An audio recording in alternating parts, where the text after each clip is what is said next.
Talk to me about the wrong book. Okay.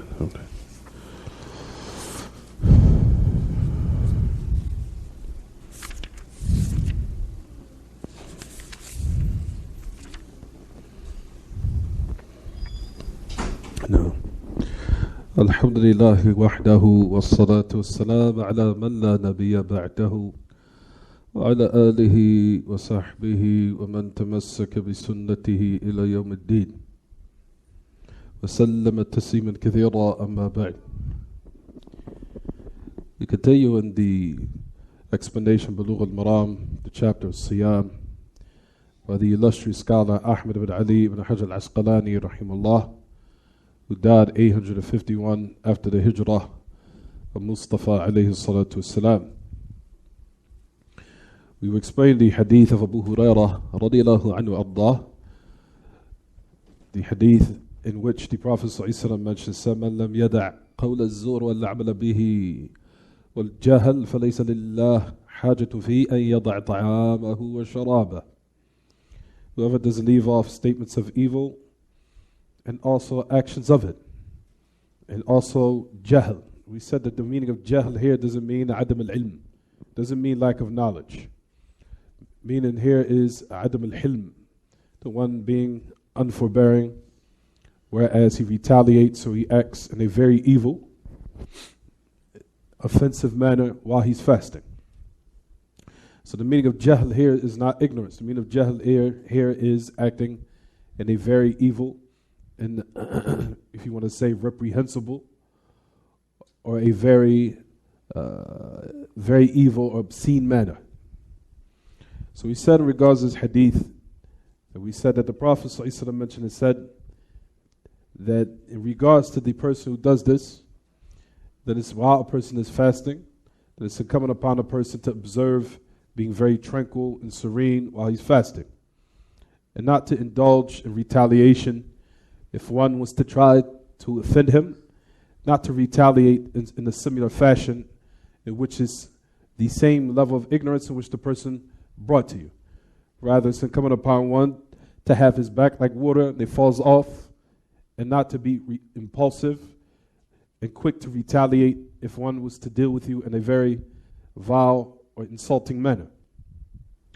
We said that the first category in which the great Imām Salih Fawzan bin Abdullah Fawzan Hafidhullah Ra'ah wa Talallahu fi umrihi bil a'mal as-salihah, that he said in regards to this, that the first category of that, he said mufattirat ma'nawiyah, that which breaks the fast, which is intangible. We said intangible meaning, ya ma'ashal ikhwa, that it's there, but you cannot attain it by the five senses, but it's there, such as ghiba, namima. And when we said mufattirat, that it breaks the fast, we was talking about how these type of matters, that it diminishes its reward to the point as if the person didn't fast at all. Not necessarily nullifying it, like we said yesterday, that if a person was to fall into it, that he can, for example, now not continue his fast. Oh, I fell in the backbiting, so now I'm going to eat and drink because I broke my fast. La, that's not the meaning of it. We said that the meaning of mufattirat ma'nawiyah, if one was to fall into something evil while he's fasting, or something that opposes the shara', that is incumbent upon the one to continue his fast, and until he fulfills the obligation. But he has to be careful that he falls into matters in which it would diminish its reward to the point as if he did not fast at all. So it's incumbent upon a person to observe, guarding his fast or what he looks at, and likewise what he lends his ear to, and likewise what he says, and also how he conducts himself. So we said that the Prophet ﷺ mentioned and said, he says, for example, the al-amala bihi, man lam yada' qawl az-zur wal-amala bihi wal-jahl. Whoever does not leave off statements of evil and also actions of it, of that evil. There's a great Imām, he goes on to say, wal-amala bihi, he says, al-amru bil-muharram. لأن المحرم قد يكون بالقول وقد يكون بالفعل كالضرب والقتل والتعدي على الناس بالفعل هذا من الزور لأنه بغير حق. He says the meaning when the Prophet ﷺ said the word al-amal bihi, meaning actions of evil. He says the meaning of it, he says, al-amalu bil-muharram, that a person does an act which is unlawful.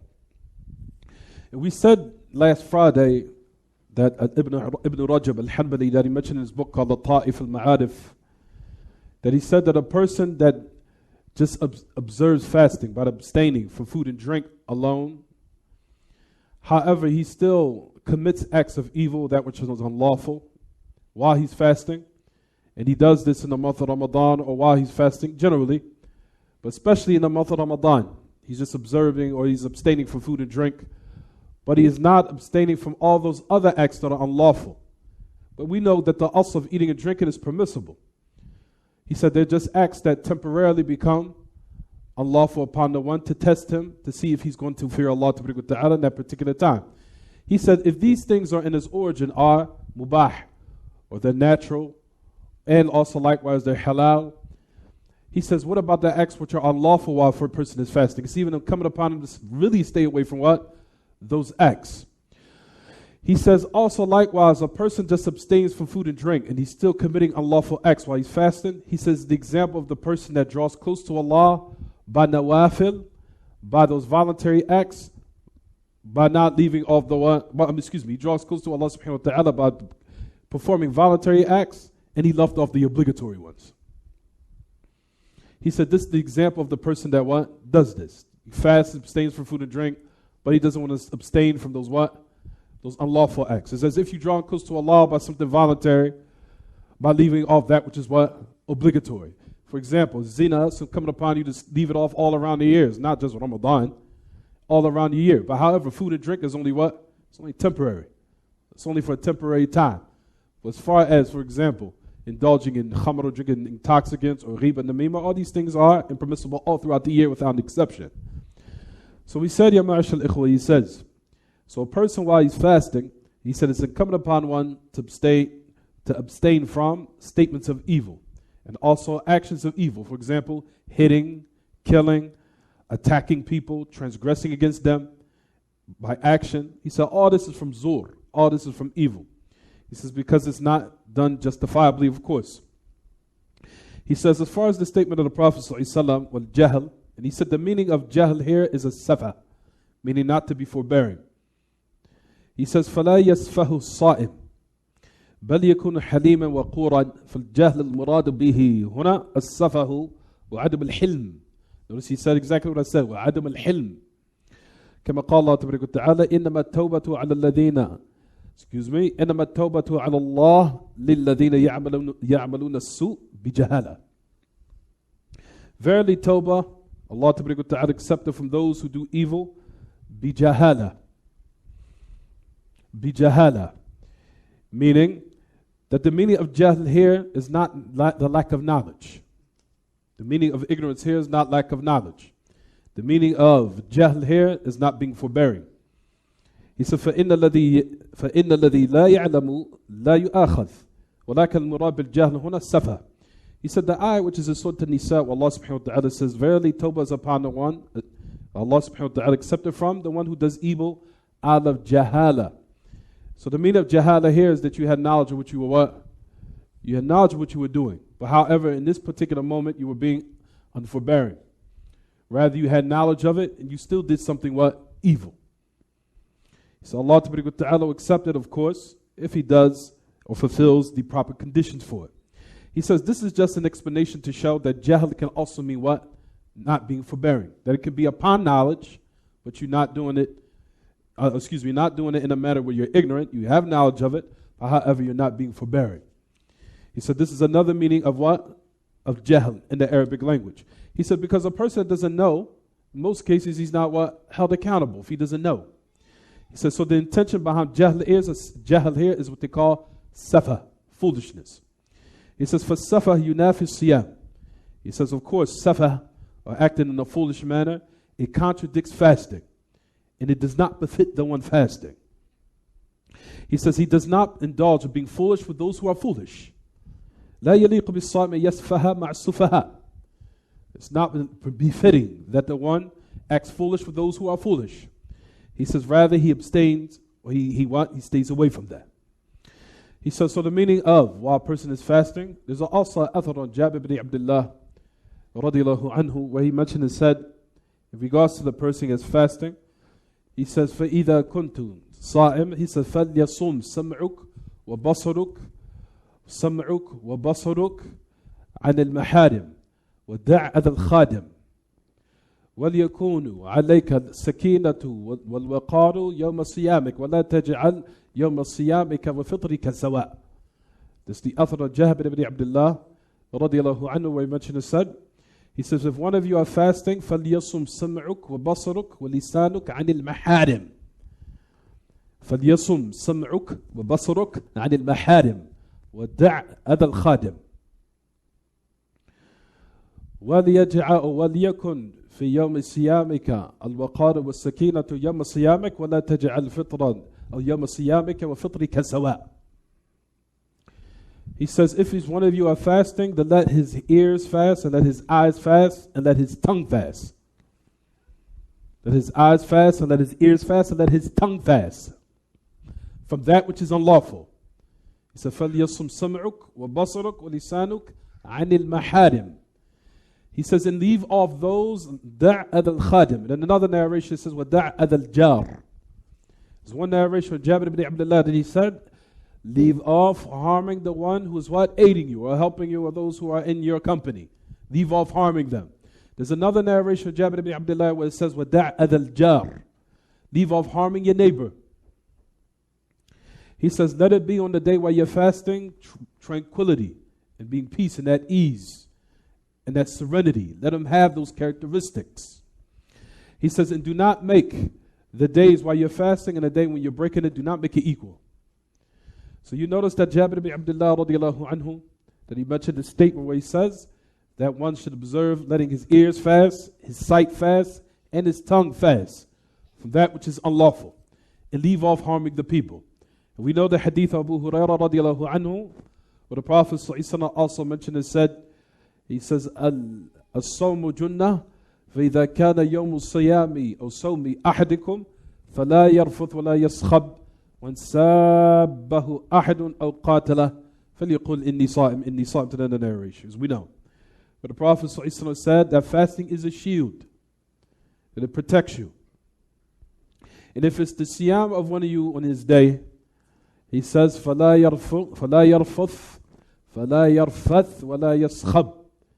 So do not act in a very offensive manner, obscene manner, and do not la yaskhab. Do not holler and scream and raise your voice. Meaning be tranquil, be at ease, be serene, be relaxed. فَلَا يَرْفُثْ وَلَا يَصْخَبْ. Of course, he's not intimate. That's comprehensive for all those meanings. Do not be intimate with your spouse. But also it means, as you'll find another statement of Ahl Ilm where they mention and say that the meaning of la yaskhab, the meaning of sakhab here, he says al-ijtinab al-fuhsh bil-fi'l wal-qawl. To stay away, abstain, he says, from being obscene in your statements and your actions, both together. Al-ijtinab al-fuhsh bil-qawl wal-fi'l. Because we know that it will fall into what? Diminishing your reward to the point where as if you did not fast in the first place. So that's the meaning of, like we said, jahl, in which you'll find that the Prophet ﷺ mentioned here in the hadith of Abu Hurraira radiallahu anhu Allah. The last part of the hadith where it says, وَقَوْلُهُ لَيْسَ لِلَّهِ حَاجَةٌ قِيلَ لَيْسَ لِلَّهِ حَاجَةٌ فِي أَن يَضَعَ طَعَامَهُ وَشَرَابَهُ. That Allah Ta'ala is not in need of him leaving off his food and his drink. Meaning the people who indulge in these acts, it says in the hadith that the Prophet ﷺ said that Allah is not in need that a person leave off his food and his drink. What is the meaning of the statement, لَيْسَ لِلَّهِ حَاجَةٌ? The great Imām, as he goes on to say, حفظ الله ورعاه, it says, معناه ليس لله إرادة في صيامه أي أن هذا الصيام لا يريده الله لأن الله إنما يريد الصيام الصحيح الخالي عما يخل به فهذا الصيام لا يريده الله. So what's the statement in regards that Allah is not in need? Allah is not in need. Whose parent is that? That's your son? I just wanted to know.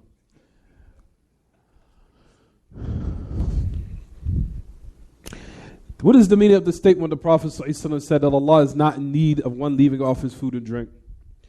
From a fa'idah aqadiyya, from the aspect of that which regards to one's belief, Shaykh Salih Fawzan goes on to say that the meaning of it here, he says, لَيْسَ لِلَّهِ إِرَادَةٌ فِي صِيَامِهِ أَنَّ هَذَا الصِّيَامِ لَا يُرِيدُهُ اللَّهِ. The meaning that Allah is not in need, the meaning of it here in this context, he said that Allah, this is a siyam that Allah does not want.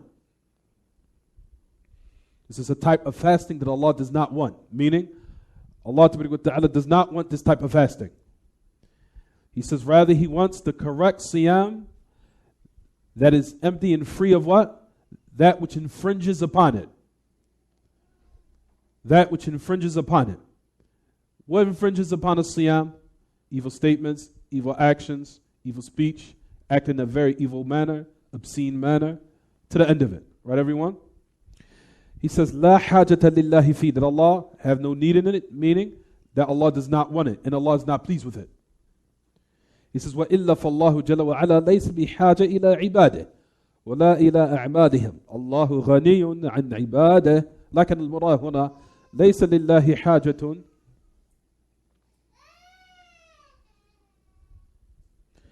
ليس لله حاجة يعني أن هذا لا يرضاه الله ولا يريده من عباده لأنه صيام غير صحيح فليس لله حاجة في أن يضع طعامه وشرابه فدل على أن الصيام ليس بترك الطعام ولا الشراب بل يترك المحرمات أيضا فإن ترك الطعام والشراب ترك للمباح طاعة لله عز وجل أما ترك قول الزور والعمل به والجهل فهذا ترك لمحرم وهذا واجب على المسلم دائما وأبدا to the end of it.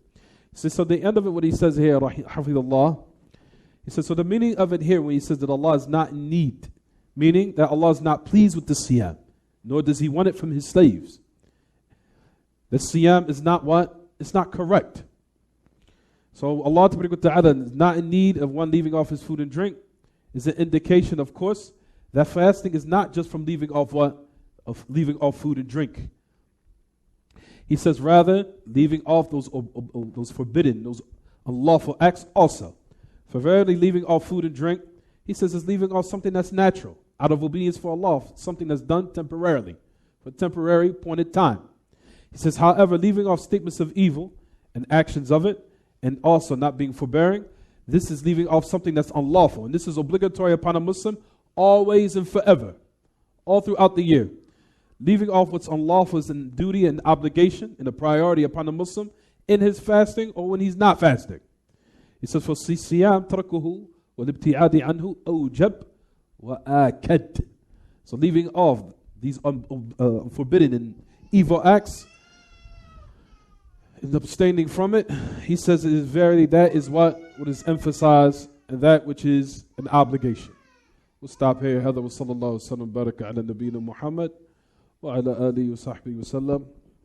سبحانك اللهم وبحمدك أشهد أن لا إله إلا أنت أستغفرك وأتوب إليك. Any questions about the lesson? تفضل.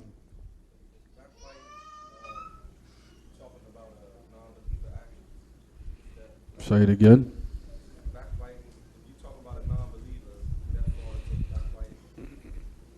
There's no backbiting for, I know, there's no backbiting for a disbeliever.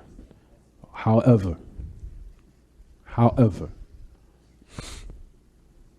if you see in the instance that it's going to cause some type of blemish on Islam and the da'wah, stay away from it. Because a lot of Muslims in their actions, they give a bad da'wah to non-Muslims. How they talk, and they'll say, they'll just be going off on a non-Muslim, going in, using any speech, and then a non-Muslim looking at you like, damn, that's what your religion calls too, acting like that. So observe who's around you at the time, what is going on around you. It's best to abstain, stay away from it in all times.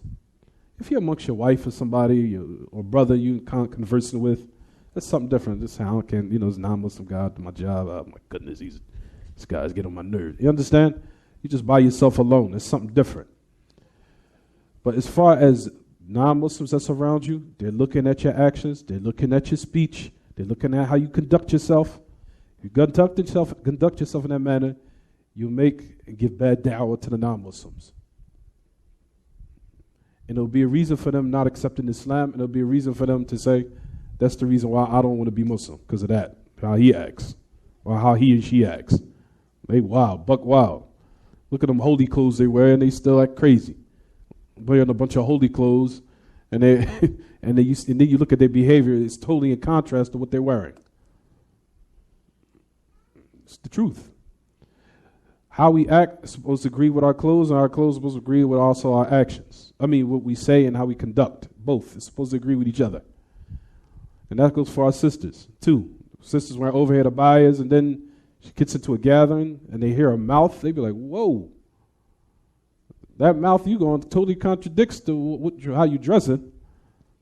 And how you acting. You understand what I'm saying, everyone? So like I said, if you're in an environment where you see non-Muslims, abstain from it, especially if it's going to give bad da'wah to the non-Muslims, where they're going to get the impression that that type of behavior is acceptable. All right? Any questions about the lesson? Any other questions about the lesson? Hold Just make this the last one because I got to run. You mean after? Oh. Any questions about the lesson? طيب هذا وصلى الله وسلم وبارك على نبينا محمد وعلى آله وصحبه سبحانك اللهم وبحمدك أشهد أن لا إله إلا أنت أستغفرك وأتوب إليك